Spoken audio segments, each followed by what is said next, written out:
This easy casserole is so yummy and perfect for lunch or dinner. You can even make it ahead and bake from frozen. Use your favorite ham for this casserole. I'm using Praga ham here. Also some cheddar cheese, like this Black Diamond Old Cheddar. Ham and cheddar cheese are a very nice combination. You need to grate the cheese for this recipe. I'm adding a jalapeno pepper, finely sliced. You can increase the quantity depending on your taste. You'll need some crepes too. They are easy to make and nutritious.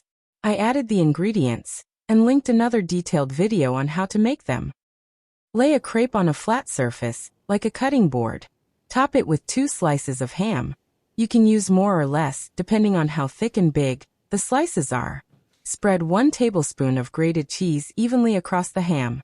Fold in 2 ends of the crepe first, to secure the filling. Then start rolling the crepe as shown here. The cheese will melt during baking, and stick the ham and crepe together. I'm using a non-stick casserole here, and the crepes are fried in butter so I don't need to grease the pan. Depending on the baking dish you use, you may want to brush it with some butter. I just lay the filled crepes one next to the other here, until I fill the casserole. I'm showing here that I place each filled crepe with the seam down. To finish the casserole, I spread the rest of the grated cheddar cheese evenly on top of the crepes. Then, I like to add some pasta sauce. You can use any one you like. The color makes a nice contrast and the casserole looks better. It also improves the taste of the dish.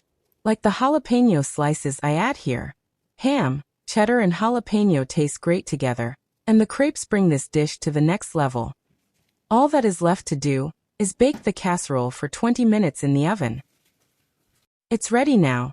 The cheese is melted and the crepes are heated through. You can enjoy 1 or 2 crepes depending on your appetite. Add some extra sauce if you like. It's simply divine. Enjoy.